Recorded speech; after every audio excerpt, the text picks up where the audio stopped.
Um, so I'm Torulf Jernström from Flame, Finland. A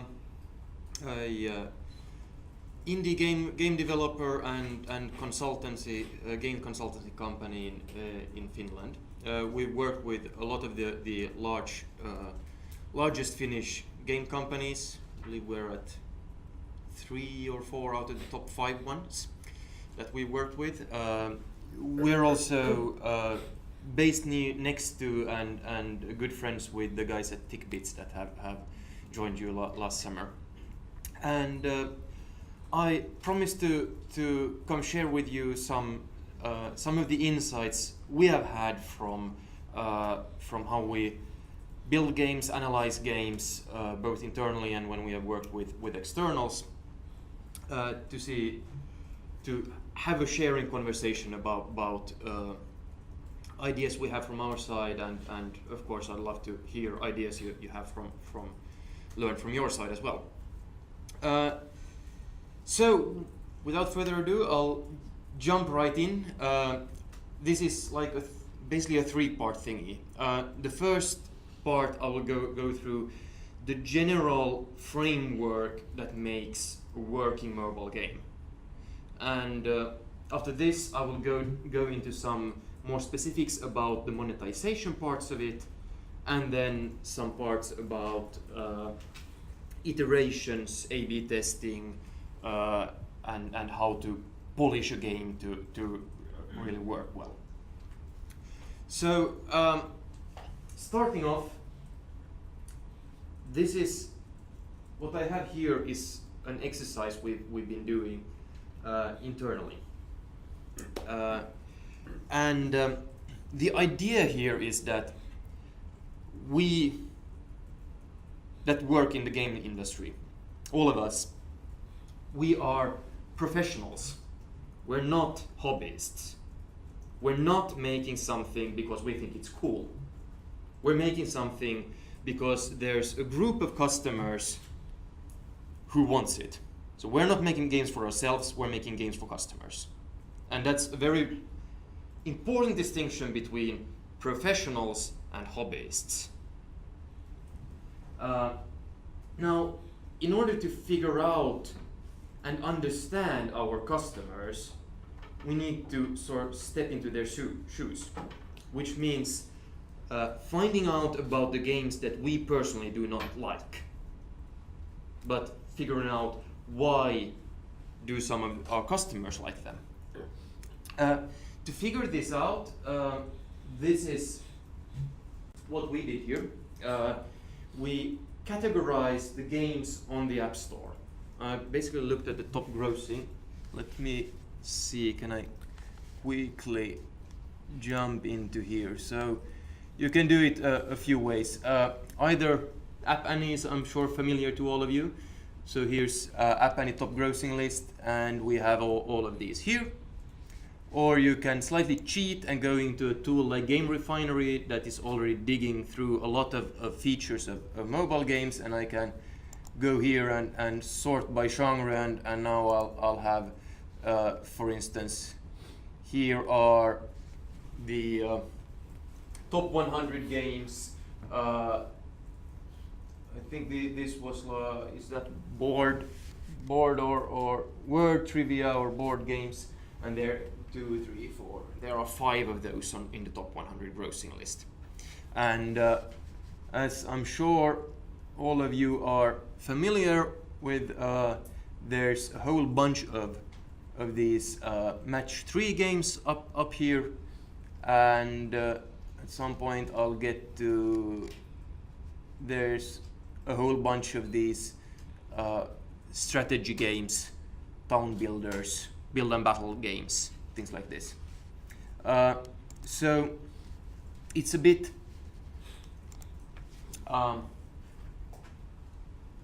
you can categorize them in slightly different ways, but when we did this, we put the town builders in one category, match 3 games in another category, casino games in a third, and some of the others like RPGs and stuff. And back when we did this, we had about 30% town builders, 20% match 3, 20% casino, and 10% card collecting and so forth. That was on what's on the top 100 grossing, and it's still very similar. And then what I did then was tell, you're going to play these 3 town builders, these 2 match 3 games, these 2 casino games, this card collecting game, this RPG, and this other. And you're going to do the same with another set. So everyone on the team plays a cross-section of the games on the top 100 grossing list. And then we start looking at what do they all have in common, how do they work, why. So to look a bit more into what's on there, I'll first have to categorize them the very broad way that there are the premium games, the ad-driven games, and the IAP-driven games. Now, premium is dead. It's really, really, really dead. Unfortunately, I would like to be able to make those, but currently I just looked at App Annie before this. The first game that doesn't include IAPs is Grand Theft Auto, one of the top brands globally, and it's on top grossing position 289. Okay, so premium dead. Most of what I'm going to talk about is IAP driven. Ad driven means that you should go all out on making them approachable. So the reason why I'm focusing on the IAP driven games now are 3 points. For the first thing is that they are way more complex. So in a way, the ad-driven games is just a subset of the IAP-driven games. A second is honestly slightly lazy. It's way easier to find data on what works on the IAP-driven games because we have the top grossing lists. It's just, you can just ask who's making the most money. On the ad-driven games, they get their money from a whole bunch of different ad networks, and there's no like publicly available top list. So that's slightly lazy of me to therefore focus on this. And the third one is that if you have a working IAP driven game, you can run a professional marketing operation. You can pay $1 to acquire a customer, and in the end their lifetime value is going to be $2. So you pocket one of the dollars and re-spend one of the dollars to get another customer. But the ad-driven games are very much relying on virality. Paying for getting customers in there, you're pretty much always going to lose money because the lifetime value is so low. So there's a larger risk factor there when you're trying for those viralities. Okay, so back to this. What did we find the games had all in common? The first is something we internally call the devil's rule. Just about all of the games are played like this. 6-minute sessions, 6 times a day, every day for at least 6 months. So if we go into that in a bit more detail, the short sessions are essential because it enables you to play during lots of small breaks. When I'm after work, my wife will pick me up in 6 minutes. I know I have time to pull up my phone and play a session of this game. If I know that the game is going to take 20 minutes to play, I'm not going to do that. So please keep these two separate. What is the minimum session length when I have done something useful with the game? And what is the maximum session length before some sort of energy mechanic or similar will kick me out of the game? They are two different things. This one in the West is going to need to be short. That one can be long. And I'm pointing out now in the West, because for instance China is very heavy on like MOBAs and things that demand long play sessions. The top game currently, Heroes of Honor, it's called Strike of Kings in the West, I think. They demand long play sessions, and it's probably because a core gamer in China will not have a game console at home. So they're fine with picking up a phone and playing 20 minutes or more on their phone. In the US, anyone who considers themselves a core gamer, when they're at home, they have access to their game console. So if you demand 20-minute sessions, they're going to sit down in front of their PlayStation or Xbox and not use a mobile game. So again, I looked up the this on that game refinery tool I just showed you. They have a metric of game sessions, this game session being under a minute, under 5 minutes, or over 5 minutes. And there were only 5 games in the top 100 grossing that had longer sessions than 5 minutes. 3 of them are casino games. Again, casino games are played by elderly players. They will not have a game console at home. So therefore you don't need to worry about that if you're making a casino game. Then there's Hearthstone. Hearthstone, of course, you play it either on your PC or a mobile. So probably the guys are playing on their high-end PC when they're at home, but then are taking the mobile on the road. So that leaves sort of 8-ball pool is the one single example of a game that stretches this beyond even 5 minutes. All right, moving on. 6 times a day. The point of this is to make it a habit. The more often you're repeating, the more often it becomes a habit. So this isn't about immersive experiences like you have on Xbox or stuff. It's about repeated habit-forming short sessions. And daily for at least 6 months or longer. The one metric that some of the most successful companies like Supercell are focusing on, it's long-term retention. There's really only one thing they care about. It's long-term retention. How many players do I have after months and months left? So let's sum this up. If we have 6 sessions every day for 6 months, that is just about 1,000. 6 months, 180 days times 6 will be a bit over 1,000. 1,000 sessions. If every session is 6 minutes, that is 6,000 minutes or 100 hours. So now the key question is, if I have already played 100 hours and 1,000 sessions, and I now put in 6 more minutes, what will I as a player get from that?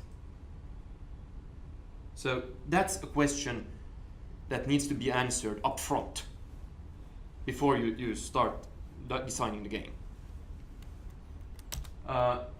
The other feature that we found when we analyzed the games to be in every single game, the last one was in like way more than 90% of the games, the 666 rule.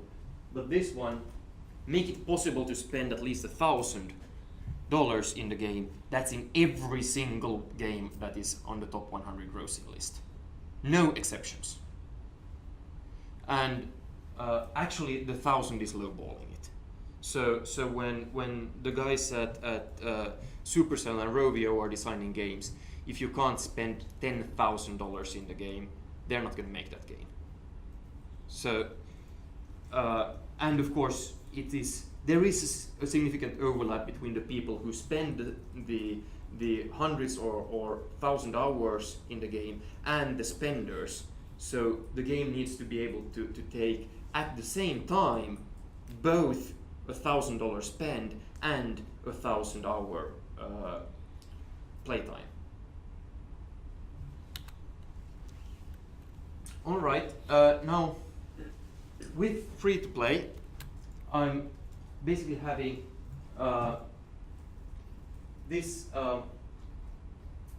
retail stores are moving into the game. So we are having all of the psychology and the way to sell stuff that a retail store used to take care of us, used to take care for us, like in the premium session times when we games were made for console. All of that stuff is now in the game, which means that the first rule is make sure you have stuff on your shelves. The more you want your game in-game to look like Walmart, not like Poland in the 1980s. So what is the in-game economy on a mobile free-to-play game? To simplify it a lot, you can do this. Here you have the number of items you put in the game. And if you have upgrades and things, here are the number of upgrades to each of those items. So this box here is your economy size. This is what you can reward the player by letting them unlock all of these items here. If you're going to have thousands of play sessions, that means you need to have thousands of items in here in order to very frequently be able to reward the player by giving them another unlock, which is when they feel that they have progressed in the game. And each cell here is, you can reward the players for grinding, just putting in more time. Usually that's the bulk of it, because you want to drive the habit. You can reward the players for connecting friends.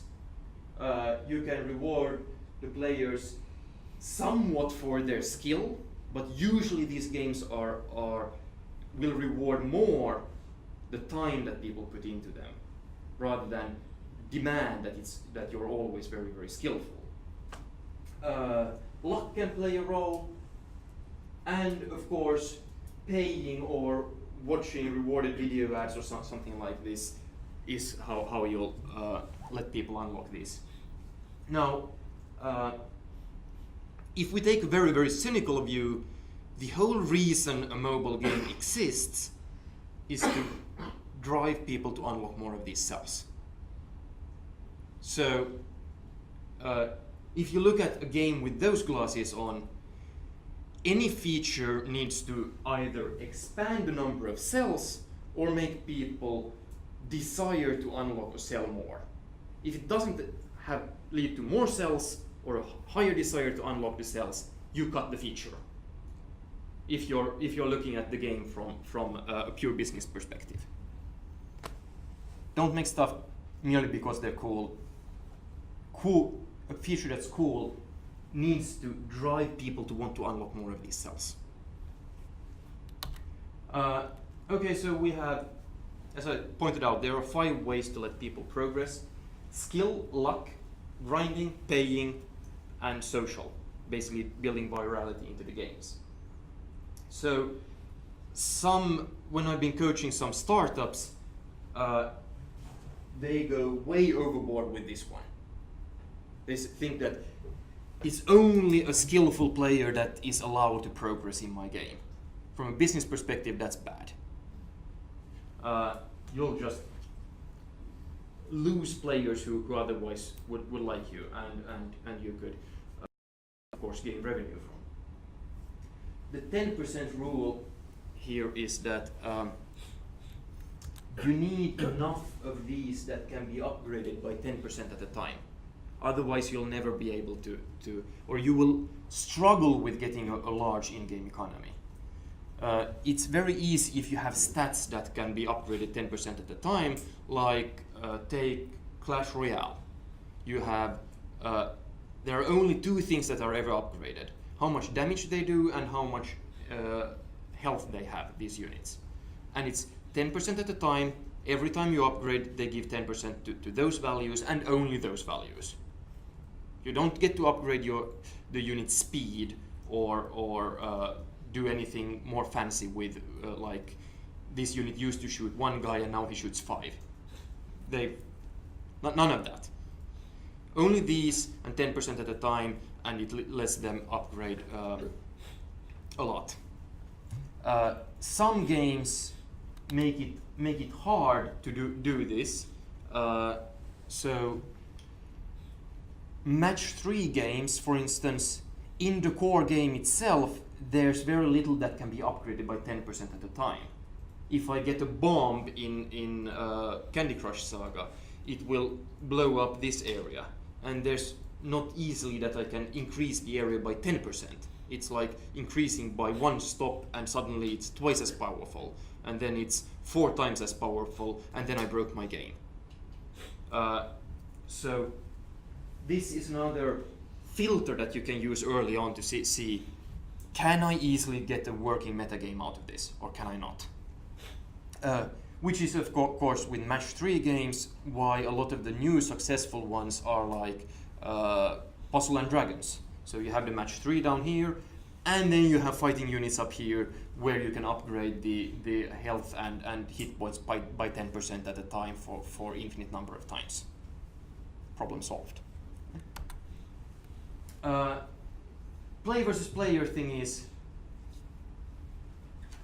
usually you want to make, this is again the in-game economies, you want to make them relevant at all times. So really the successful games play versus player is very, very strong, and the reason is that it drives you to want to upgrade these things. The more cells you have unlocked, the more you basically have an advantage against someone who has less cells unlocked. There are a lot of these benchmarks. I'm sure you're familiar with these retention numbers, monetization numbers, user acquisition numbers, and so forth.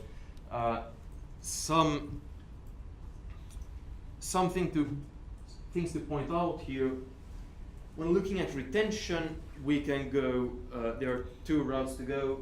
Casual games, more casual you'll go, the higher you can push your day 1 retention. But the faster it will fall after that. It's hard to keep the players in for a very long time.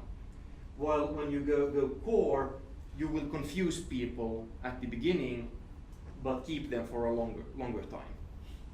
So this is sort of trade-off that you need to be conscious about how you're doing it when you start the project.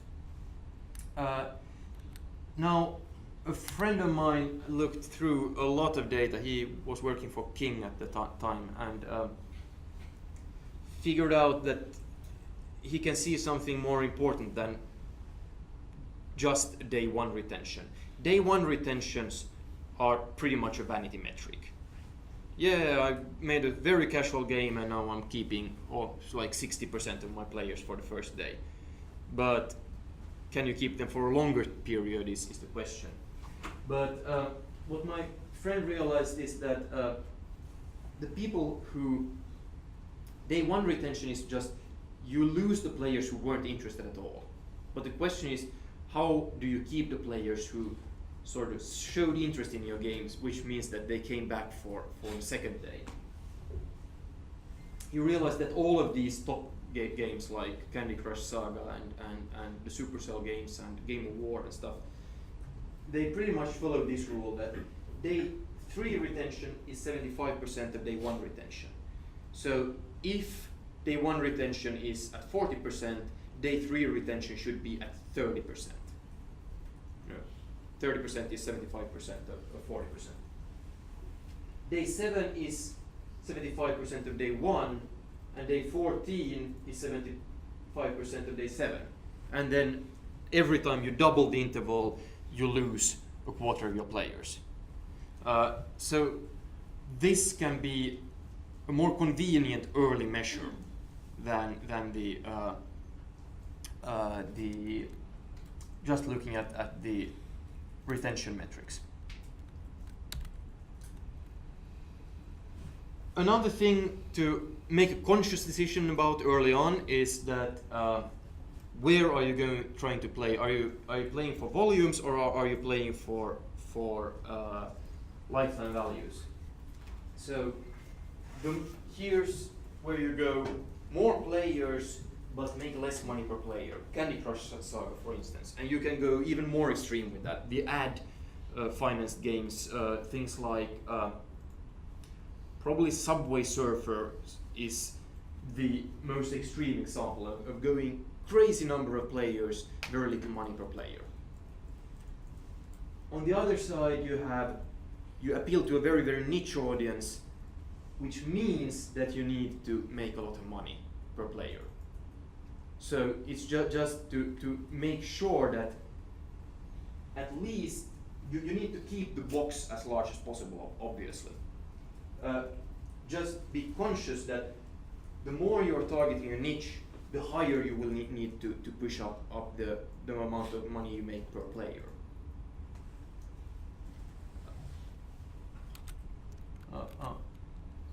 And the ones who really succeed in it, this is the way they do it. So my version of it is a Wall Street trader and an oil sheikh got into a fight. Who won? You guys did. This is when you have those in-game economies and whoever has unlocked more cells has an advantage, and then you get two rich competitive guys to start going at it and slightly cheating or progressing faster by throwing the money into the game. This is really the very high lifetime value games are leaning on this to drive up the amount of money spent per paying player to really insane amounts. So if you make a niche game, there's no way you can limit to say that, okay, I've gotten $100 out of these guys, I'm done. No way. Since your player base is so small, you need to drive up the money you're making per payer. Something about how we have seen the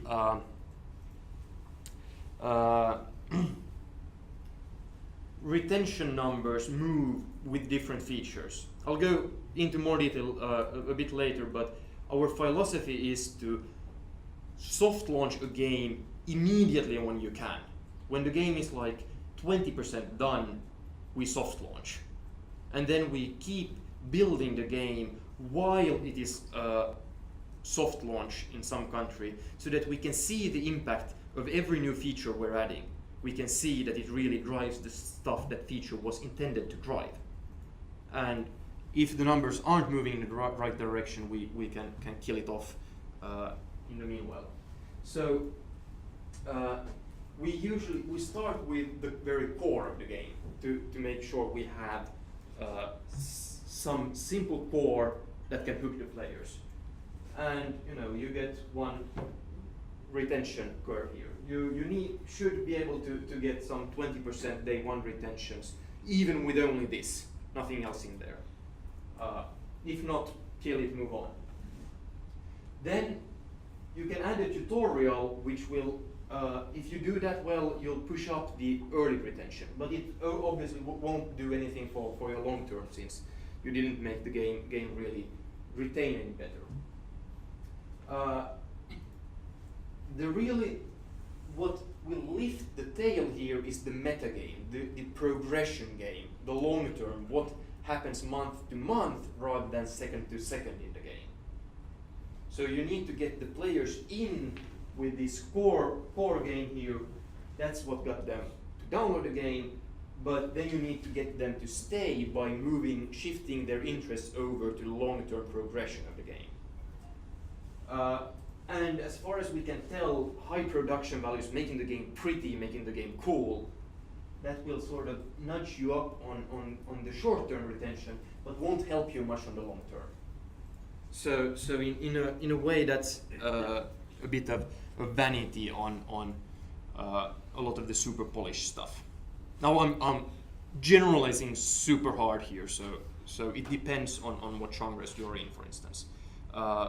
Polish is way more important in the casual games than it is in the core games. But the point is that sooner or later people will be so familiar with your game that they're really blind to your graphics anyway. Of course, keep in mind that not all games launch if you are doing this sort of IP-driven games. Some will die at idea stage, some at team testing, some at company testing, some even survive the soft launch. There are a few different ways of doing this. I call this the Pixar model, where you are going to finish a product. Pixar made 50 movies and killed one, and they're pivoting a lot. They're changing direction while they go along, but they end there what they started. Most console game production work like that. And then we have guys like Supercell, who between Boom Beach, which was the third game they released, and Clash Royale, which was the fourth, they killed 9 products. So just to keep in mind that the best guys on the planet doing these sort of games have a 10% hit ratio. This is hard. This is really hard. It's also very expensive. When you start looking into soft launching to test for monetization, it's pretty cheap to test for retention. But once you want to make sure that you're earning money, you're going to be spending hundreds of thousands of dollars. You can see it very easily. If you want to know what your lifetime value is, you need to have a decent amount of people, decent number of people to measure that from. Let's say you want 1,000 players. If you have 3% conversion, that means you need to get 30,000 installs in order to have 1,000 players who are paying. Now, if you're paying $3 for each, just take 30,000 times $3 cost per install, and you're burning 100,000 for each time you're trying to do this. I know the guys at TickBits early on, when they were doing their Crazy Kings, they burned through a few hundreds of thousands of dollars just testing monetization. And of course, if you have a successful game like this, the team grows after it's been launched. It was a smaller team that was developing it and a larger team that's maintaining it. I'm sure you already know this, but it comes as a surprise for some startups to learn this thing, that are very into the old school way of make a premium game, ship it, and we're done with it. Looking at a bit more on the Game Refinery tool, you remember, it's thrown me out by now. But anyway, this tool, what they did here is that they have 1,000 or a few thousand games that they have analysts that play the games and categorize their features. They have like 200 different features. What genre is the game in? Do I collect characters? How many characters do I collect? Can I upgrade them? Do I have gachas? Do I have a match 3 mechanic, and so forth? I have about 200 different questions. And then they are putting all of these into a big statistical regression model and seeing which features correlate with a rising trend on the top grossing list and which features do not. So that's what they're doing there. Now, looking through it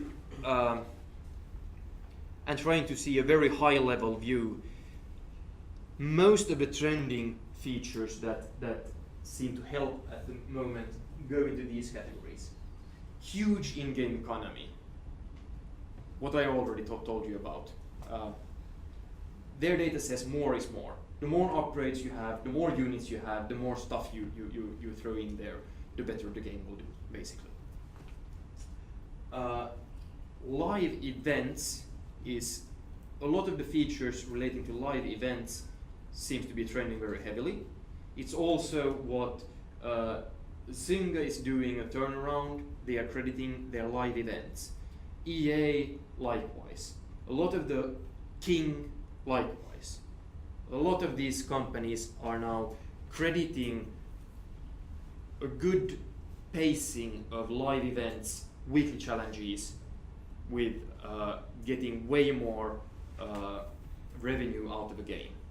Same with some of the more successful Finnish startups. I know the guys at Seriously just told me that they just turned the game from loss making to profit making. They've been throwing features at it for 2 years. Finally, when they went into got a good pacing on live events, it made a huge difference. Where basically nothing else had made much of a difference. And the third one is social play. Basically any feature that will drive social features for virality and for retention and monetization. All of these are trending very heavily. So that's like a super high level three things that seem to work. Okay, that's a generic overview. Now let's go into monetization parts. First, let's talk about monetizing by the stage. So there's a guy called Dimitar Draganovic who wrote a short but very good book on building free-to-play games, mobile free-to-play games. He has a model about the customer journey through a game that he calls hook, habit, hobby. I like this model very much. The idea is the hook is how do you get people to try out your game. This is a lot about like marketing and what skinning you have and what the core game is, that it looks cool in the video and things.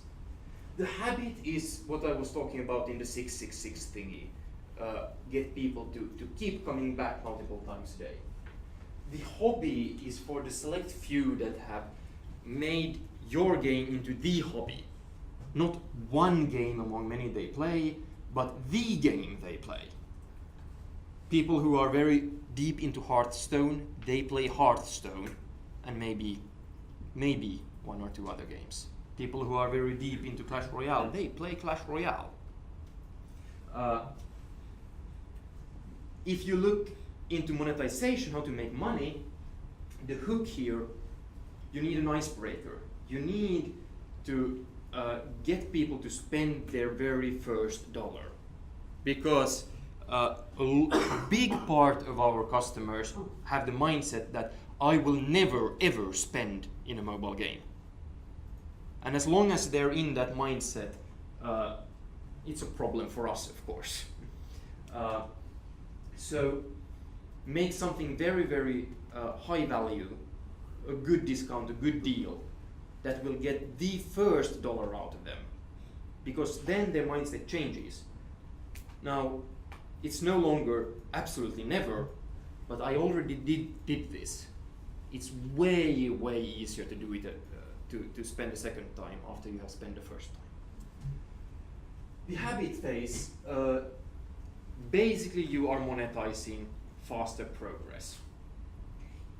The big thing is you have again the in-game economy and unlocking these cells faster than you would by purely grinding.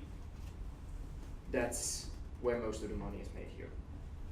Consumer hobby phase is really for the people who have unlocked everything. They have maxed out their Clash of Clans village. Every house is on the max level. So these guys are monetized through consumables. In Clash of Clans, for example, there's no limit to how many armies you can kill. You build an army, send them off to battle, they all die, and if you're an oil sheikh, you don't care because you'll dump 50 euros in the game and then you have another army and send that army off. So consumables will basically make the spending cap unlimited on these games. Another way to segment it, you know the battle types, player types. Killers are the people who care about competing and killing each other, winning. Achievers are the people who care about ticking the box that I did this, I succeeded in this. Socializers are the people who care about human interaction, talking with others, teaming up. Explorers are the people who care about new experiences, exploring the world, storytelling and stuff. Now let's see here. Who of you are killers? Who care about play FPSs and really like to shoot the other guy? Admit it. Yeah. Yes. Die. Okay, who are the achievers? The slightly OCD guys who want to tick every box. I'm kind of there. Who are socializers who care about the clans and gifting stuff and things? Yeah, a few, not that many. Who are explorers who care about the stories and exploring the game? I'm sorry, but you have a very hard time making games for yourselves if you do mobile. So you can try to think about what you sell for each one of these when you make the game. But I've highlighted this. This is from another. I think it's Will Luton who works for Rovio currently. That his model was you sell convenience, customization, competitive advantage, or content. But I've highlighted the convenience for the achievers because that's the progress part. Faster progress that I told you was the main thing you're selling. You can sell competitive advantage to these. That means pay to win. But people will be off-put if you go too far on that and stop playing. So usually you try to morph this into selling progress. So it's like pay to progress faster and whoever has progress faster will win over the other guy. But in theory, you can just grind to do the same thing. The way I've seen this myself is we have a successful businessman, call him Dave, and we have his son, Andy, who's a teenager. Both of them play Clash Royale or something like that. Andy has a lot of time on his hands. He grinds a lot. Dave doesn't have as much time, but he has way more money than his son has. Now, to keep the game fair, to have Andy and Dave playing with each other, Andy gets to use his money to keep pace with Dave, who has more time. So that's how you sort of morph the pay to win into the achiever and make it okay for players. Socializers, usually you do the customization, sell the fancy hats for people, the just purely decorative stuff. But if you have both this and this in the game, you will make 90% of your revenue here and 10% there. Explorers, storytelling, new content, new experiences is very expensive to produce. So basically no team can do that in mobile free-to-play, which I am very, very sad is the case, because it would be really good to be able to sell such products, but at the moment it seems it's a non-starter. Gachas. Do you have something like the gacha machines here in Hong Kong? It's basically the same thing that was in card collecting games, physical card collecting games like Magic the Gathering in the West for tens of years. You are selling collectible stuff in random packages. and this gives the excitement of, it has a few good points. It gives me the excitement of I want to see what's in there, and I'm also, rather than straight off buying what I want, I need to have a few goes before I actually find what I wanted. So it will stretch out your game. For both of these reasons, for monetization, it's just incredibly useful. It will make your game way better for performing if you stick this in basically anywhere you can. A bit cynical about it, but hot state. Our brain works in two different ways. We have the analytical brain and the intuitive brain. And the intuitive, fast-working brain is the one that processes everything first, and then when it needs to, it starts off the analytical brain. So if I'm asking you what's 2 times 2, a 4 popped into everyone's head. If I'm asking you what's 17 times 18, it's like, I don't know that answer was what the fast brain answered. And then you start off the analytical brain if you need to.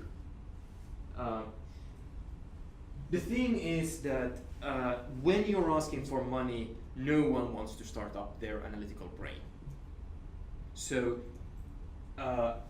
if you look at games like Candy Crush Saga, they were selling boosters and these pay to continue. And they were making all of their money on the pay to continue.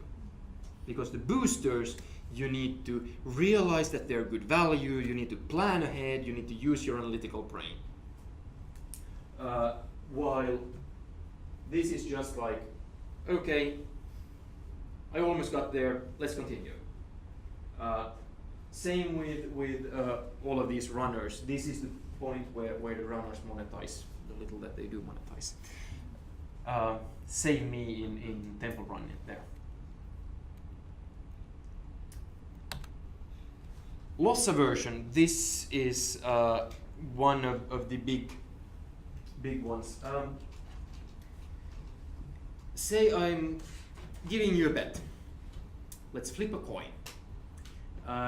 If it comes up heads, I give you $100. If it comes up tails, you give me $100. Will you take the bet? Yeah. You will?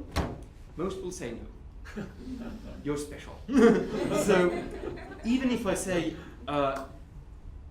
heads, I'll give you $110, tails, you give me $100. Most people will say no. The reason is that we feel a loss more than a loss of $100 makes us more miserable than winning $100 makes us happy. So usually when asked this flip a coin thingy, it's only when it's you win $200 if you win and you lose only $100 if you lose. Only then will we have the majority of the population saying yes, I'll take the bet. So you see, I gain $100, I only feel this much happiness. I lose $100, I feel this miserable. Now, how does this relate to monetization? Any time from the old arcade machines when you threw in a quarter and you played, this is one of the main drivers here.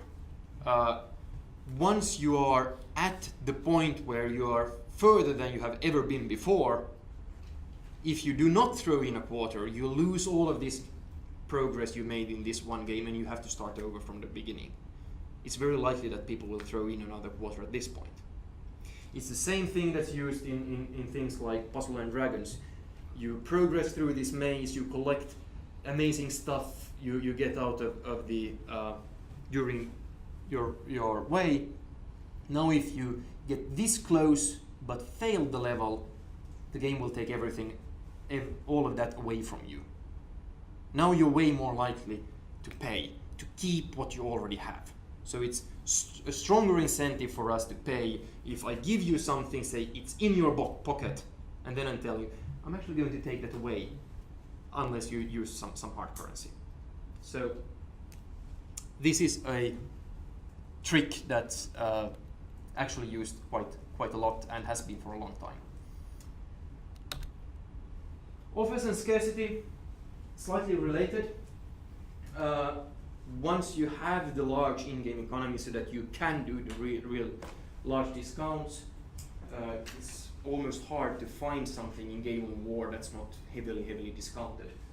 And I like the Clash Royale thingy where they have these cards and they're only available for the next 5 hours in this case, and just to rub it in they have this guy going tick tock, tick tock, tick tock. Buy now or you'll lose this deal forever. And making stuff scarce and giving deals on it will work wonders for pushing up the monetization of that.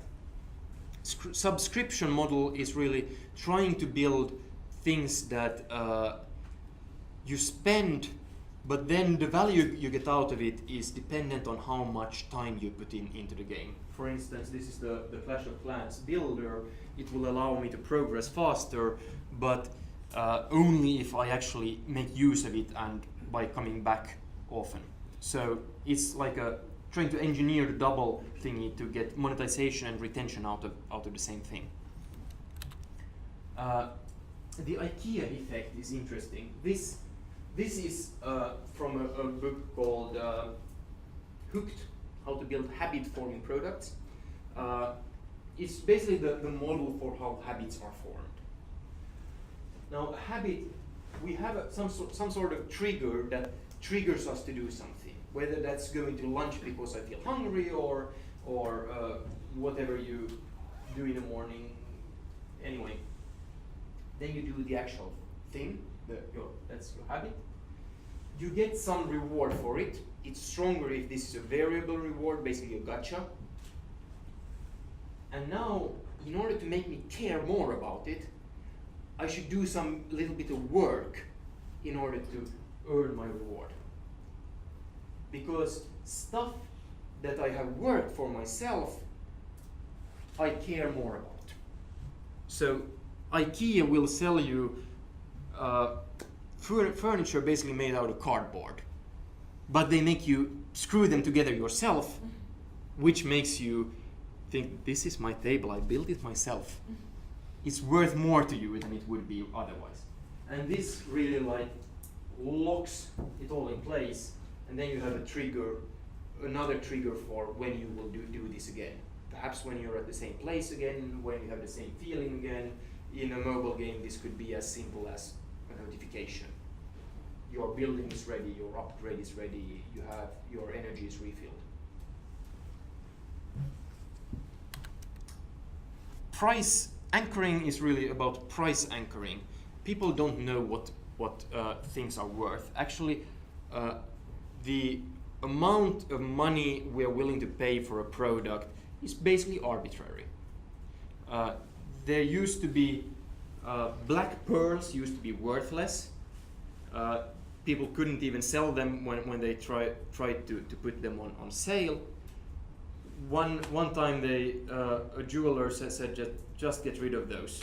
Only the people running the jewelry store when he was away misheard him and bumped the price up by 50% rather than lowering it down by 50%, and put them right next to their most expensive jewelry. And suddenly it's like black pearls are luxury products. They're worth a lot. It's just arbitrary. An experiment to really rub this in was when a professor at Dan Ariely was running an experiment in his class in behavioral economics. Asked people to write down the last 2 digits of their social security number, which means that people just wrote on a piece of paper anything from 00 to 99. I don't know if you have social security numbers here, but at least we do in Finland, and the last digits are just random. So everyone has now written down a random number on a paper between 0 and 99. And then he started an auction. Pulled up a bottle of wine and said, this nice bottle of wine has the wine spectator score of 97. it's a really nice piece of wine, now we'll have an auction. And write down what you'd bid for this wine. And so a significant difference in the people who had written down numbers in the 90s on a piece of paper and numbers in the 0, 0 or 10 range. Everyone knows that the number I wrote down on the paper has nothing to do with how much this bottle of wine is worth. But even just writing down 97 on a piece of paper before you start bidding will make you bid higher. Some games, I know the most obvious example of this was a game called Bike Race Pro. Has anyone played Bike Race? Very simple mobile game. Anyway, you're racing a bike in a simple 2D world. At the very start, it will show you, after you play the game for like 50 minutes, it pops up, do you want to buy the best bike in this game for $20? I said, no, I don't want to buy a $20 bike in a very simple, stupid game. No, absolutely not. Then a day later, I keep playing with the shitty bike that they give me early on. They said, okay, now it's on sale, a slightly better bike than what you have, it's only $3.99. And I find myself going, oh, that's cheap. I thought bikes in this game cost $20. Wait a minute, they've had me. So the idea is, show something very expensive with the idea that people will say no. It's okay. It's just about setting the anchor. And then you do this.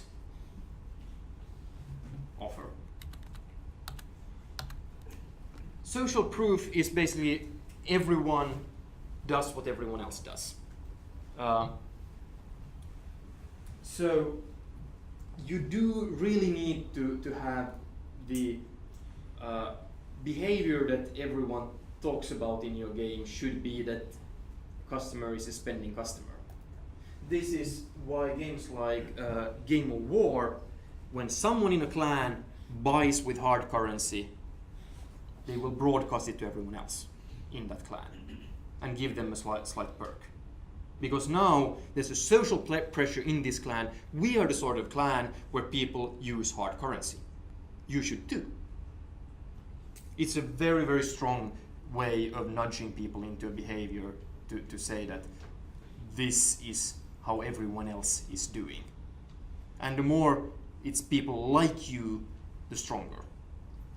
If a hotel room puts up a sign, other people in that have stayed in this hotel room usually recycle their towels rather than having them changed every night. That will significantly more make you likely to recycle your towel.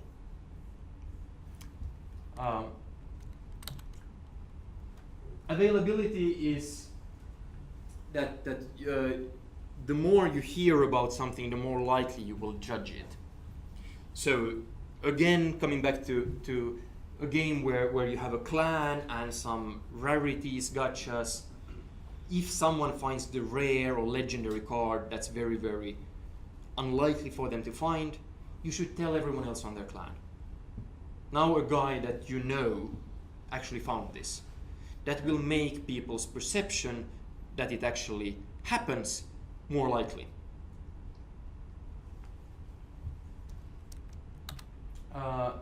Don't go overboard with choice. There was a nice experiment involving jam where they had set up in a superstore like 50 different varieties of jam, and then had people stop and have a taster. And a very large percentage of people walking by were stopping and tasting, and all the world's jams are here, I can taste all of them. But very few actually bought something. Then they did the same thing with 5 or 6 different jams. And not that many people were stopping there and tasting. But of the people who did, a third actually ended up buying something. Because they are now confident that I have tasted these 5 jams and that's the one I like the best. Now I am confident in my decision, I know that this is the perfect jam for me, I'm going to buy it. While if I have 50, I don't know which one is best, I'm just anxious. No, I don't want to make a decision. And I make no decision and walk out. Again, the IAP-driven games that have this whale behavior, the whales, there are some data pointing out that the whales take longer to convert. So, again, points out this need for a very long-term retention. Some of the do you know the hill climb racing game? Has anyone played that? One of the reason why this very simple game works, the for loop keeps going through this the meta layer, the upgrade layer. You don't get to play the core over and over again and never seeing this. I think it would work way worse if there was a button needed to go into the upgrade screen. But they alternate, like core game, upgrade something, core game, upgrade something. And this works very, very well for like building that into a habit. Reciprocity is another one, a bit harder to work with. This is another core feature of human beings, how we work. If someone gives me a gift, I'm likely to want to give something back to them. That's reciprocity. But to trigger this, there are these three things that are relevant. I should feel that the gift was a significant gift, not just something. I mean, if someone gives me one of those bottles of water, I'm like, yeah, thanks, okay, whatever. The gift should be unexpected, not something that was given to everyone. And it should be personal, it should be to me. Again, not something that's given to every single one in this system. These, that it's significant, unexpected, and personalized to me, makes it pretty hard to engineer this into a game, but good games usually can make this between players. For instance, the Clash games gifting of units. So it's from one player to another, can trigger reciprocity between the players. All right, that's it on monetization. Then I'll give some ideas that we had from developing our Benji Bananas game. This is our top game by far. We have some 95 million downloads for that. As far as I know, that makes, out of the Finnish game companies, only 3 of them have more downloads than we do, being Supercell, Rovio, and Fingersoft. But this one is the number 4 game by downloads out of Finland. I'll be upfront about this is not a good monetization example. Absolutely not. It's horrible in that regard. But it gets a lot of downloads organically. Basically, all of these 95 are organics. One thing that I think we did right here, we soft launched very, very early. We knew we wanted to call the name Benji, but we invented another name, Banana Bob, in order to be able to soft launch and run crazy experiments without hurting our intended brand.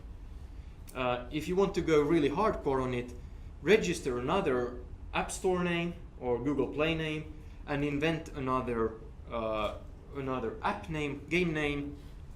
If you have a brand, then just replace the main characters with something else, with placeholders. Now you have really no links to your brands. You get to run whatever experiment you want, which goes towards, you can soft launch a game when it's 20% done, and then look at what happens. Some metrics we improved by 40 times during this time. I'll show it to you a bit more. Okay, so we iterate graphics again. This is development version, how So it's really about you are this monkey, you're swinging in these mines, you're collecting those bananas. What's relevant for the gameplay is in the yellow and orange tones, and what's like there just to make it look pretty, we use these brown and green tones. And this is the end result. We or the launching result. It's less contrasty, so we can actually see that players became worse at playing the game, but they liked it more.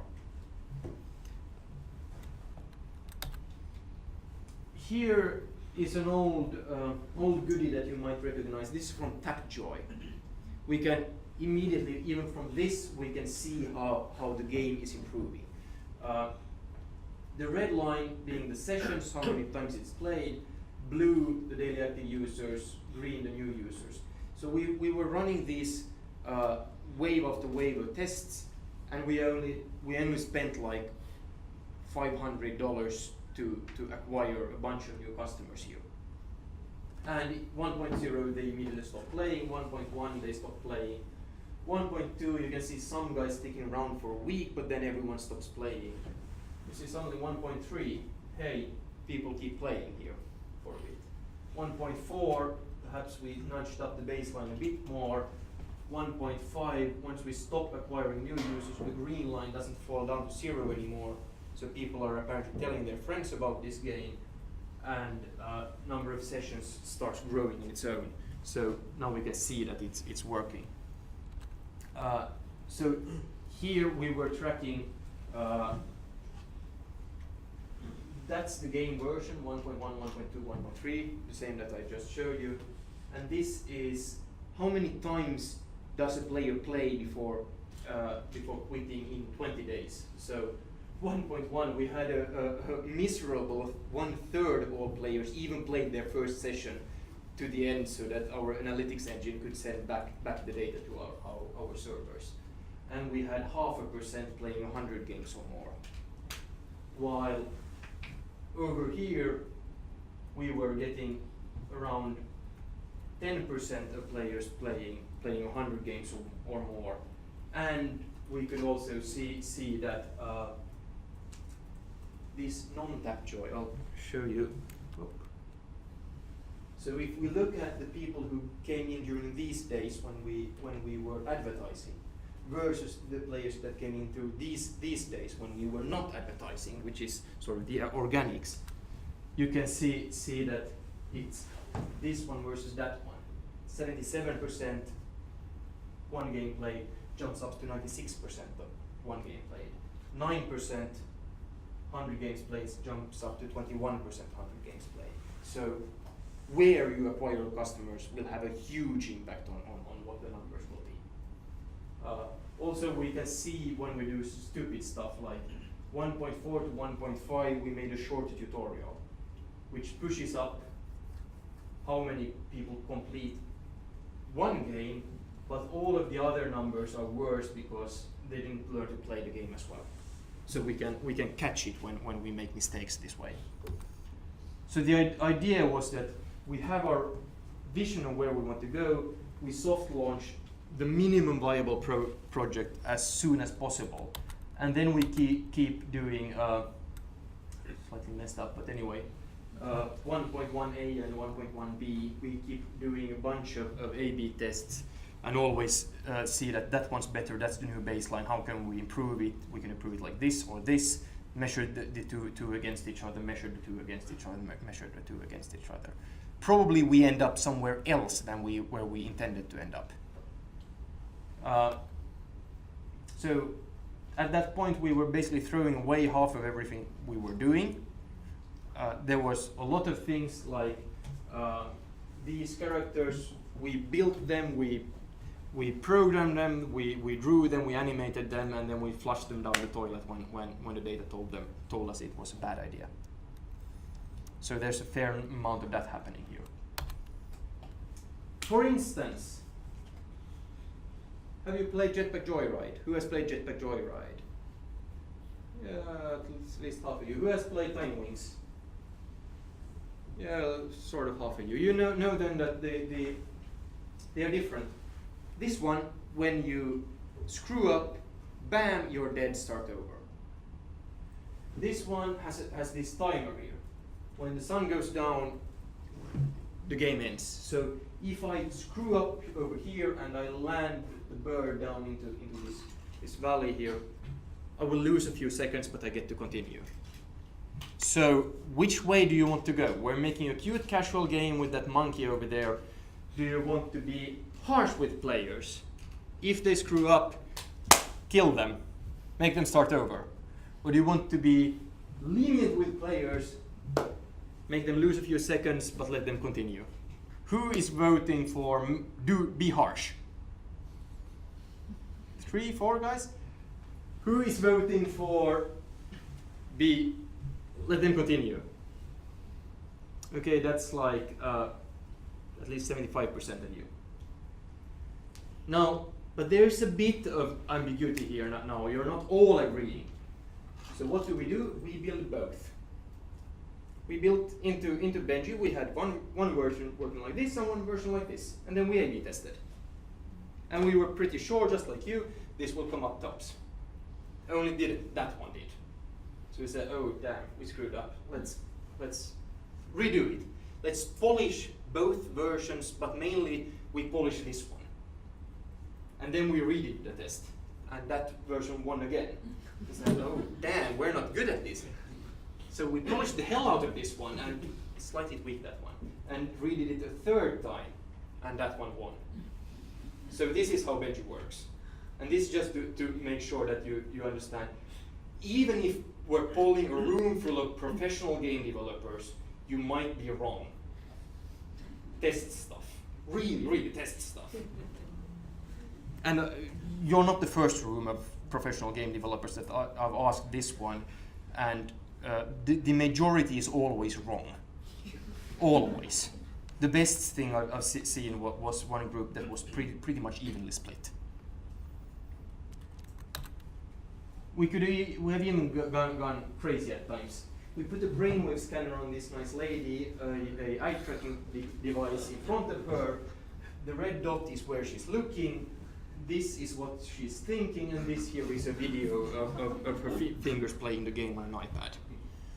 Or we put the tweaks to the characters next to each other and looked with the eye tracking device where people's eyes are going the first second they are watching this. It's no surprise.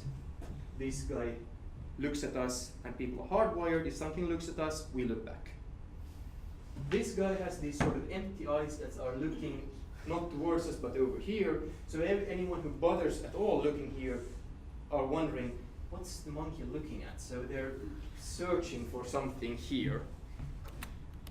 Look at that. Yeah, there. It's like clear like that. All right. Some more on balancing out these games, how we do it at the moment. We have making the in-game economy is really a huge spreadsheet. Excel, or we use Google spreadsheets for doing that. Then we need to simulate where the player will be if they have been playing it for X days. To be able to tweak the game, we try to make sure that I can make tweaks and very, very quickly get it into the phone to feel how it feels, so that I don't have to walk over to a program and ask them to reload it over here. And then updating the game in the wild. Once you have a soft launch version, you do not want to push another update to Apple or Google just to tweak the values. The values should be sitting on a server somewhere. So I'll show some parts of this. The master currency here. The master currency. The idea is these are just random from some game. I'll tweak them slightly, but in order to balance things out, you need to choose a master currency that you can see what everything is worth in this one. Usually it will be your hard currency, like gems here. But in a game like if I would be balancing Clash Royale, it's basically the mana cost of every card. That's your master currency, and that like says how capable the card can be. And then you convert that to real money, to soft currency, to gacha cards, to energy, to waiting time and stuff. Then you can use this in order to calculate, for instance, 180 days. If people are playing this many sessions, how much of that resource will I get? So this is a way to spreadsheet calculate different parts of where I'll be in the game. And we're also building, here's a screenshot from one game we're building, where we have the cheat menu will like allow me to jump ahead 90 days. So that I can very quickly get into a game state that people would be at if they had played it daily for this number of days. And I can feel that the game feels good at different stages. And this is sort of how it all works here. I have the game, of course, will report to analytics. David is a game designer at our company, so he'll look at this and tweak the rules database, the values here. And the game at startup will always call this one in order to get the latest configuration. Without this, we would have a way too long cycle of updates and things. That's just some philosophy on how to run this balancing process. Try to get it as quickly as possible in the devices. A bit on what we're looking for in the game design guys here. We need to be good at the statistical parts, especially with the gacha designs. When you have rare cards and things, it can get tricky to calculate how fast you will progress there. Excellent Python skills to run these simulations. What I went through in the monetization part was a lot of behavioral economics, and I just realized this was based on our dinner discussion yesterday that I realized that there's actually on GDC Vault, for instance, one guy talking about what is needed for game balance. So the guy is running a university course in this. I think that's it, really. Thank you for your patience. It was a lot of stuff.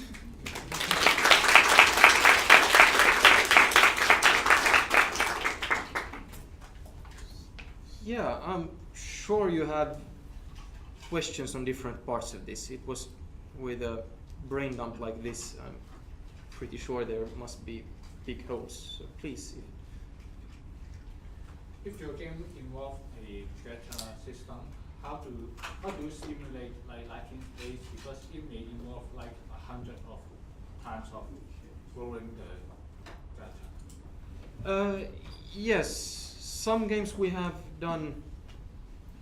pulled a page out of the Supercell playbook. The Clash Royale gachas are not random.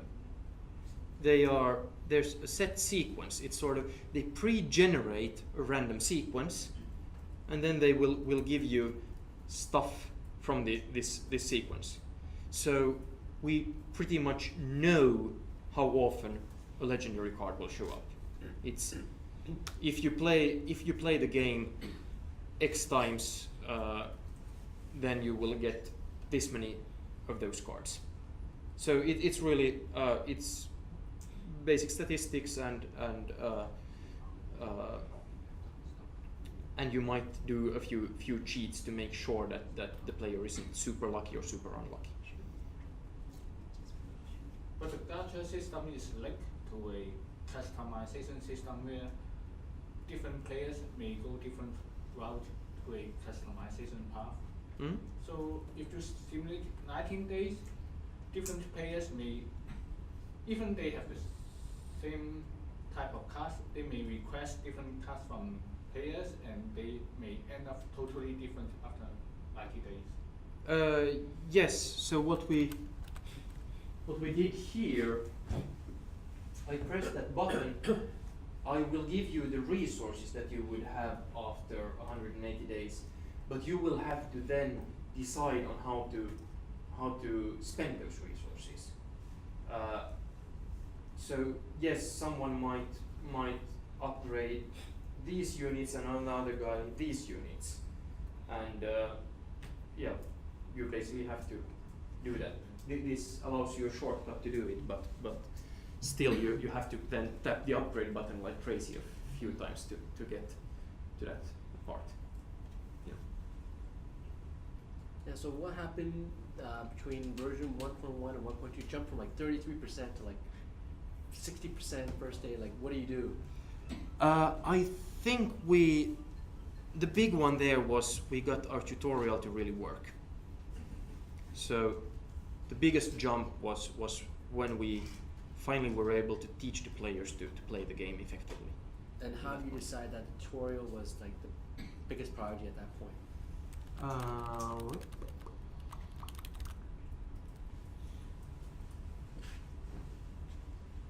Here you can see very clearly that no one knows how to play the game, and then we were able to move it slightly up.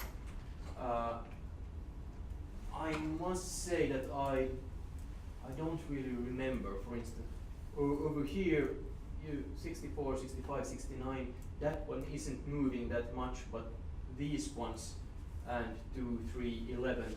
Those ones are. I'm sorry to say, it's too long ago. I don't remember exactly what changed in there. Okay, so I'm just following. So what if you had like 1.2, you increased it to 34%, 1.3, you like how many iterations until you're like, oh screw it, next one? I'd say where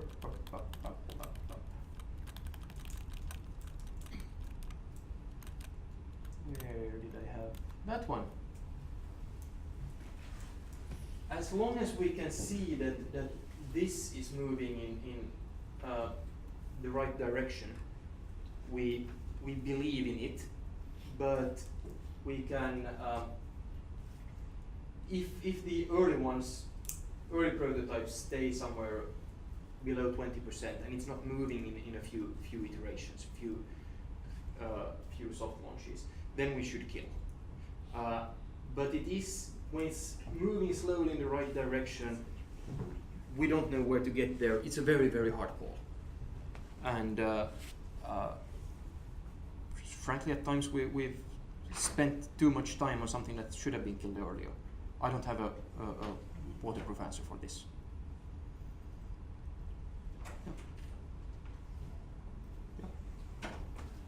So for 1.1, I guess every version like 1.1, 1.2, 1.3, you A/B test things. So for those data, those combination of the A and B experiment result, or you are picking the best one? Let's see. No, wait, it's later on.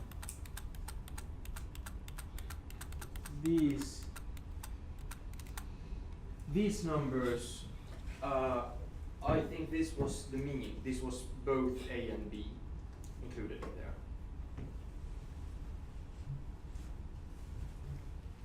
So when you were doing the A/B testing versions, did you actually upload separate versions of 1.1A, 1.1B, or was it just server presentations of users? Neither in that case. In this case, we uploaded one version of the game. When you install the game, the first thing it does is that it generates a large random number. If the random number is even, it behaves like this. If the random number is odd, it behaves like that. And then every time a play session ends, it sends back a report to our servers with the random number and saying, you know, I'm part of group A, which you can of course just look at the random number to figure out, and I played a session and it lasted this long and so forth. We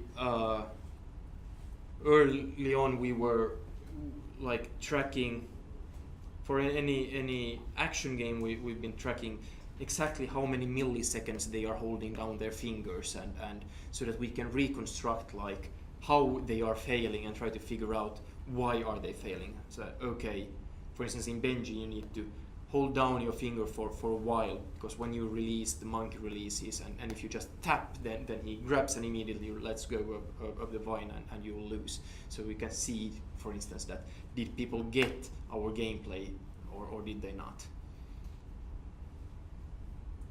So you said a good indicator of the retention is that at day 7 it should be 75% of day 3, and then day 15 is like 75% of day 7. Yes.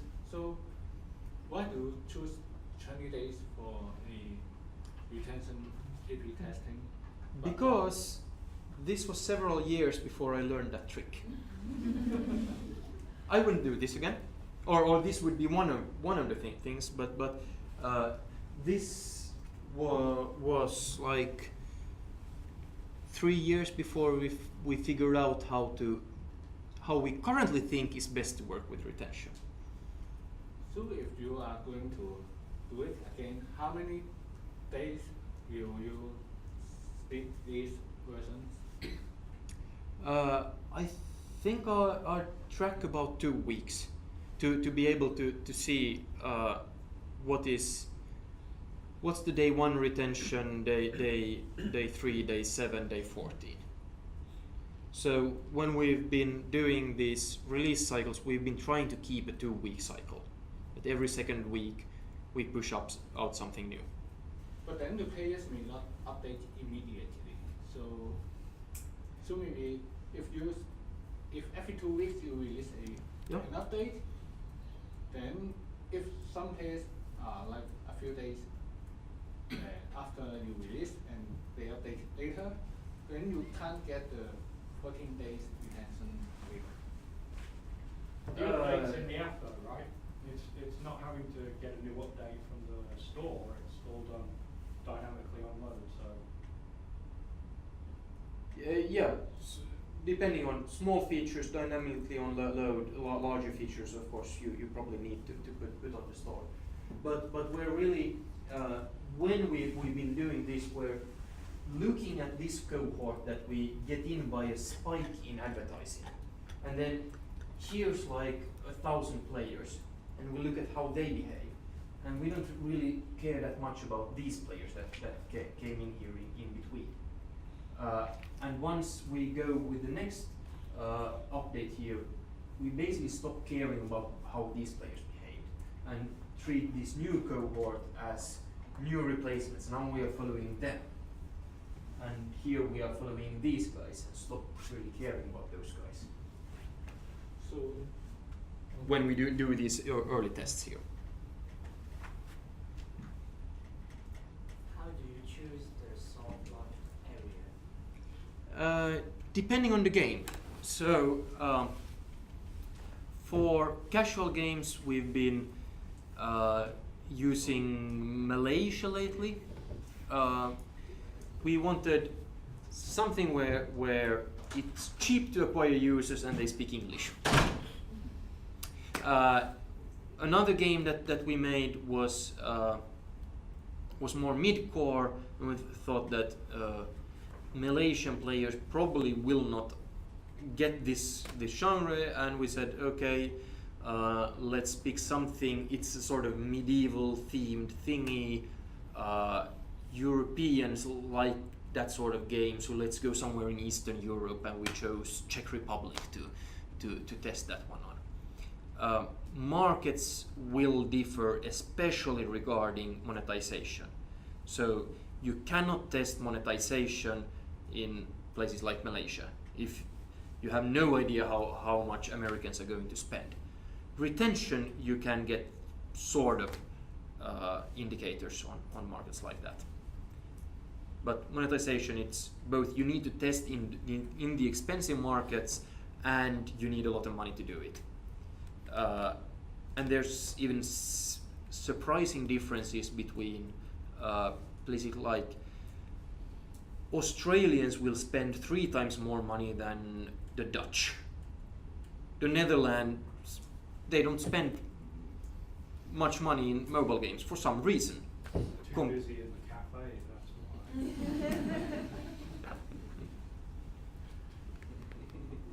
But going by this, I just want to. Would you say that this is from the Benjamin Arm, right? Is this basically saying that, if I'm reading it right, is that 5 months? Yeah, something like that, yes. And that would be kind of, you'd classify that 5 months as your soft launch phase for you? Yes, we even did some after this. So that game was in soft launch for like 9 months, and the development before this, it was like 4 months first to make something we had like a game, and then 9 months in soft launch to tweak that thing. Maybe we can just tell you out. How many games did you kill? How many games did you kill?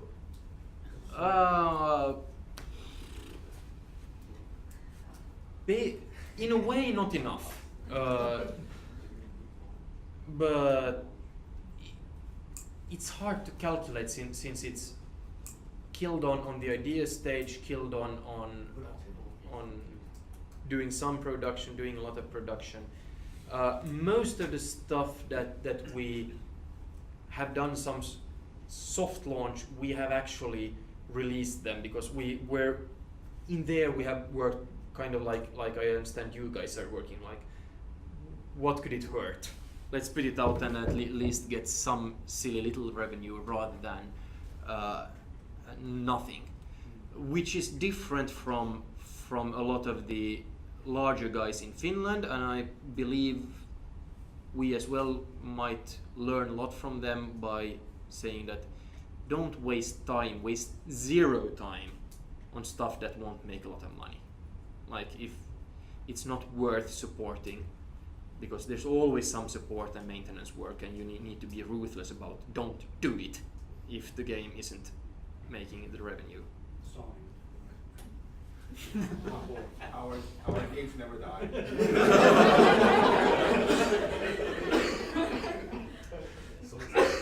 But once you have a game that's out there and has been out there for a while, you can see that okay, I'll need to do this fix in order to keep the game alive. And if the game is earning like $100 a month and has been doing that for the last 1.5 years, now the game stopped working, so the 100 drops to 0, and I know, okay, I'll need to put an engineer on it for like a week to fix it. Then I can clearly see that's not worth it. It's going to cost me a few thousands to do this update, and the game is only making 100 per month in revenue, so it will take 2 years before it pays back the amount of work the engineer put on it, and that's even not counting that they were distracted from something else. So let it die. Yeah. So some games do update after launching, and so at which point you think is good to launch and make improvement later update? What's the benchmark to release that? What's the benchmark to release it? It's also not a very clear cut. We usually discuss in the team about, once we have the minimal feature set, we try to see how quickly can we push it out. It's always like, I'm sure you have it too. How quickly can we push it out, knowing that we'll then like keep on updating afterwards if it's successful, and the team will discuss about do we think the extra work needed for these features are worth it for the increased likelihood of getting it to perform commercially, and that's going to be very case by case. Of course, it's like should we kill it, should we release it, or should we keep tweaking it a bit more? And I'm sorry, I can't give any clear guidelines. Of course, retention basically needs to be there, unless if your 1 week retention is below 10%, then do kill it, absolutely kill it. But I'm assuming the basics like this are there. Are you building kind of, because you mentioned about being able to update dynamically and stuff like that, so are you building that tool alongside the game itself, and are you also kind of building games to go into that tool? And it's kind of like, how essential is that when you kind of you're planning out your development? The tool is built alongside the game, and for any larger project, I believe that's essential that we need to be able to So tweak it's not it. a case of like then retroactively adding it in? No, not for the. No, basically no. Can you speak a little bit about your I mean, you talked about iterations and experiments, but your development processes. I mean, do you follow iterations? Do you just do whatever works? We're a very small company, as you know. We're 8 people, and we are quite influenced by the area we are in, which means that there's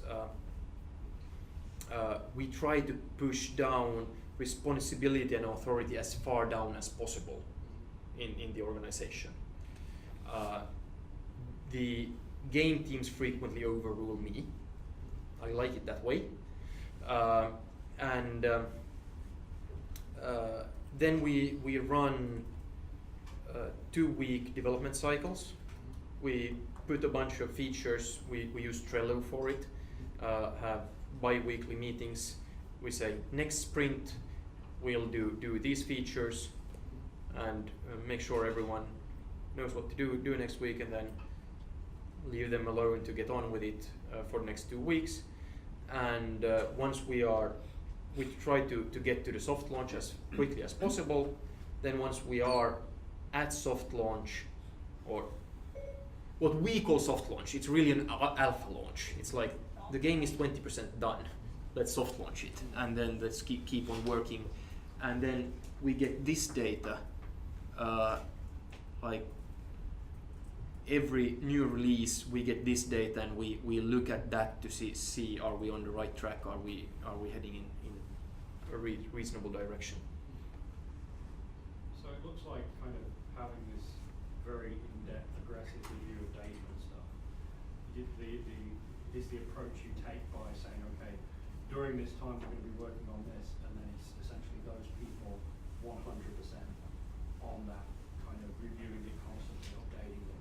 There's not a case where you have people kind of balance other things. Do you want everybody, like, have you found the results being able to do this, or basically being able to manageably do it realistically is by having people like 100% on it? 100% on that project. Yeah. That's something we've been struggling with, honestly, because of lack of funding. I have only ever raised equity capital of like a few €100,000, and as the games are growing larger and larger and larger, our company isn't large enough to have the resources. So one of the largest challenges we've had the last few years is that we've been jumping in and out of doing consulting gigs, between them doing game development for our own consulting gigs, and that's super frustrating, and I don't recommend it to anyone. But clearly, I mean, the way you should be doing it, put a team on it, let them get on with it, and only that. I'm curious, like, of the 8 people, what do they do? What are their titles? Like, there must be the David guy. What? All he does is just look at stats and just convey. He's a game designer / I don't know. We have there's my co-founder and CTO, Marcus. So he's a programmer. He's a PhD in software engineering by training. Then we have 2 other programmers on the team. We have 3 graphics artists.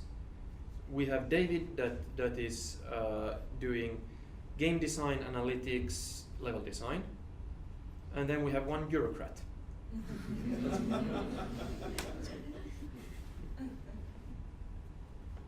And that's So who does that crazy, like, mind kind of like eyeball testing, all that crazy testing stuff? usually me. Yeah, the company, we started off by Marcus doing the programming, and anything that isn't programming is my problem. Then we got a graphic artist, so there's programming, there's art, and anything that isn't one of them is my problem. And now we have David in there as well, so anything that isn't programming, art, or balancing a game is my problem. Yeah. Do you do any A/B tests on the store listing? And how can you get so many organic downloads? Yeah, we've been tweaking that. We've been tweaking that, and we've been tweaking things like this. I'll show you. This is a draft of 1 hour game. We're actually agreed to launch this through you guys now. But so we had a mechanic that we knew that worked because we had done it early on, and then we tried out different skins for it so that we could do it with a skin like this, or skin like that, or skin like this. We went ahead and made mock-ups of the game with the different skins, and we ran test marketing campaigns on Facebook with no game behind it. So we're just like, download these games. Oh, sorry, it's coming later. But we're measuring the click-throughs to see what is the best marketing message to skin on this thingy. The idea with this one was to make a game similar to Match 3, but not to Match 3 mechanic. Target women around 30 who are getting tired of yet another Match 3 game. And I'll show you. This is when we made our ads on Facebook to try to measure if this is working. That's women and that's men. So I'm pretty confident in saying we hit our target. The game, it's one of these that we have. We did get pretty nice numbers out of it, but I'm uncertain if we are just below or just above the working really well benchmarks.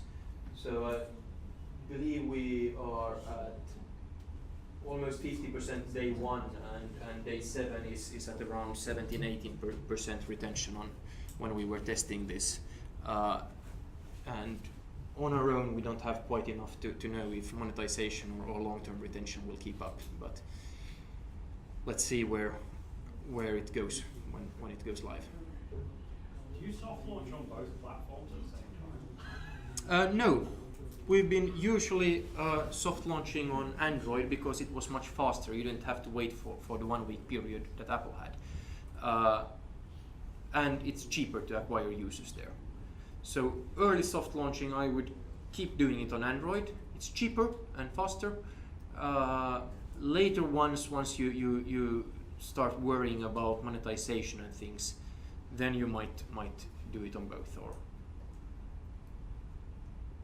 I see the install date is like 2015. Yeah, that was a very early test, and this also was for a while in the freezer because we were doing consulting work. So As I told you, very frustrating with that when it pushes So- out a launch. yeah. So my question is, you said killing off projects if those day one retention is too low or the retention percentage is too low. But apart from retention, how do you compare with the timeline? So do you have an objective of meeting certain percentage of retention in certain months? Nope. So it's like research where you polish until it's good to go. We polish until we think it's no longer worth putting time into this. Once we're at the point where we see that the stuff that we can add to this, we don't think it's going to make any difference in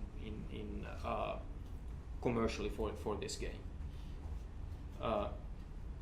We could add more hats to this thing. Will that make a significant difference? No. Okay, cut that. Or then it's we can see like it's the numbers aren't there. People aren't really into this game. Do we have anything on our plan that will significantly change this? No. Walk away.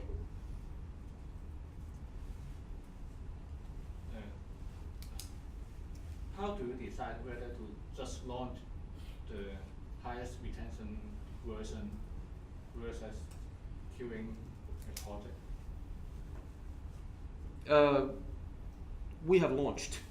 We have gone the same route as you. If we have that's a reasonable game, it's like a complete thingy. If we get that far, then we launch and see that, better than nothing. But I'm not quite certain that it is actually the correct answer to this question. But that's how we have done it.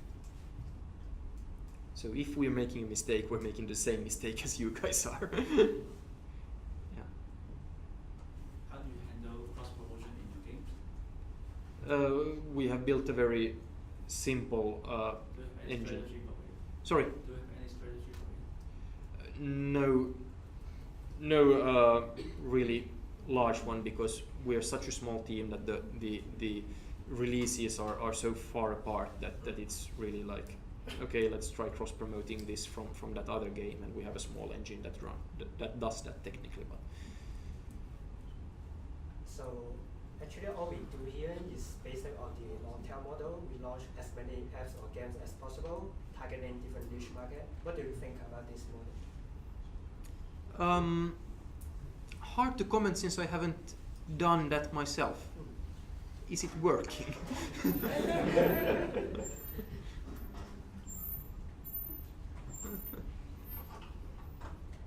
So you do a lot of your marketing what? Through Facebook, and that's how you... The Facebook is good for early testing because it gives you the best targeting. If I want to know this, I made a game for women around 30. Did I hit my targets? Well, yes, 18 to 24, 25 to 34 women. Yes, I did. On the other hand, early on we did acquire users through Tapjoy because it was the easiest, the cheapest way to get people in there. So it varies. Then we had a mid-core game. We tried advertising a bit through Facebook. We got cost per download of $5. We switched over to running the same ads on Unity ads. We got cost per downloads of 50 cents. So it depends on the game. What's like your primary tool for measuring success, analytics tool that you use? The one tool. We have the backstop of everything is our own in-house thingy. So you build your own? Yeah, it's very simple. It sends when there's some event like a game session end or something, it sends technically a JSON file, which is just text stuff with like this ID of a randomly generated ID and this device and this is what happened.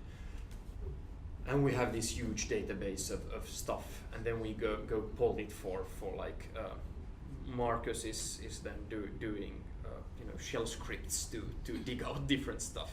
Some of it goes into some Postgres database, but it's basic, but we can ask it anything.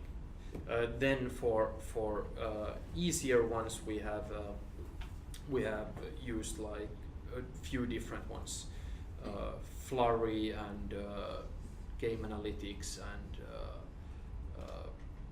I don't remember off the top of my hand or which we have tried integrating into different projects and see how to get like dashboards and things that we can't be bothered to build don't have time to build on our own. Where again, we're way too small to build a really slick analytics engine in-house. But we want to be able to ask any question out of the data, so that's why we have this bare bones report everything in text format, put it in a huge database, and then you go dig out the stuff you need from there. I see you're using Playtest Cloud there as well, like TickMick's guys say they use it too. Are you basically after kind of continuing use and stuff like that, would you kind of say that it's, obviously nothing's essential per se, but would you say it's kind of, the value of it is pretty high based on kind of what we've been seeing? Yeah, different analytical tools have different uses. So you start off by very qualitative thingies. You have few players, but you get pretty deep thoughts out of them. And then you end up with having massive number of players, but you get very shallow data and anonymous data out of them. So Playtest Cloud comes in towards the early parts. One thing we've been doing early on and can still be doing is I've just upload my game onto an iPad or iPhone. Then I went into the university next door, stopped on random 20 people on the floor there and said, "Do you mind playing my game for a minute?" Most people say yes. And then I take my phone and put video recording on here and record their fingers. And of course I ask them to speak their thoughts out loud. For getting the tutorial right, this is the bare bones minimal that you can do, and it's really useful, because the first time you have the thing that you think this is now my game, I bring it out there and I'm stopping the first person and asking them playing a session. They almost invariably do not realize how to play the game. And once you have like 10 users and you see 7 out of them made the same mistake, you know where to go back and fix. Now Playtest Cloud allows me to do this and a bit deeper, but it's still we're still talking about like 10-20 people, and we get like a 30-minute session with speak your thoughts out loud from each one of them with a video and highlights. So it's still similar to this. It's tweaking the first user session, getting feedback on your theming, your things like this. It won't tell you anything about your 30-day retention, obviously. So many questions. Okay, why do you think Benji Banana is not monetizing well? What was the biggest flaw there? There are a few. First of all, we're getting a majority of our downloads. We're getting Android in cheaper markets and kids. That's 3 poisons in a row. Brazil and Russia are the top two countries, and on low-end Android devices. Basically, we're getting a lot of downloads because we have a game that looks very, very good on a very, very low-end device. It runs on very small resources and can still do cool parallax effects and things. But one thing we learned out of that is make games for people who have their own credit cards. It's way easier for someone to say this hot state thingy that, yeah, I want this, and it only costs less than a cup of coffee, so I'll go right ahead. That's what the mom and dad will say. The child will say, "Mommy, please give me this in-app purchase. It's worth $1 or $2." And they will say, "No. Play it for free. It works for free."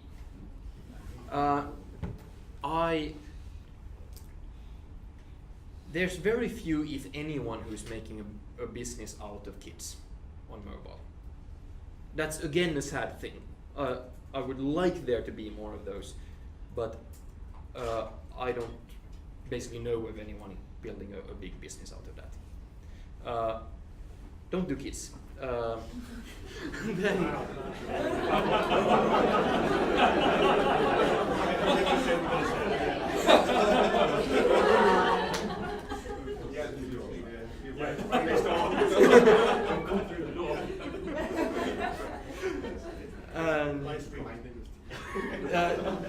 the other part of it is that the in-game economy sucks. The maximum you can ever spend in a game is $50 or $100. There is no large in-game economy with the 10% upgrades because it will break a game like this. We've really tried to figure out something where you can have these like 1,000 upgrades, but a game like that is fundamentally you cannot build them. Like 2012, there used to be a lot of runners on the top grossing charts. There was the Subway Surfers and Jetpack Joyrides and stuff. Even on the top 200, there's only one left standing, and it's Subway Surfers. One single one in the top 200. And Subway Surfers is the most downloaded game ever. They're at, I think, I met the guys, they said 1.2 billion downloads for that game. So the top downloaded game on mobile ever is The Last Man Standing on Endless Runners on the top grossing chart. On top downloads is a different story, and monetizing through ads is a different story. But basically, yeah, you cannot build an in-game economy around an endless runner is the basic takeaway, if you want to simplify it.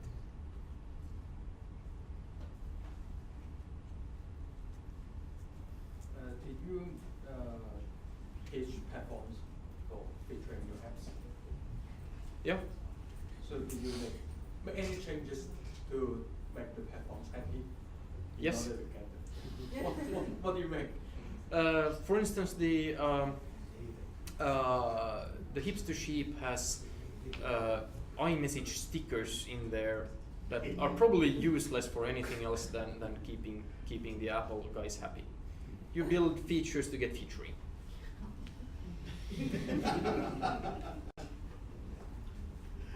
Probably worth it, but yeah.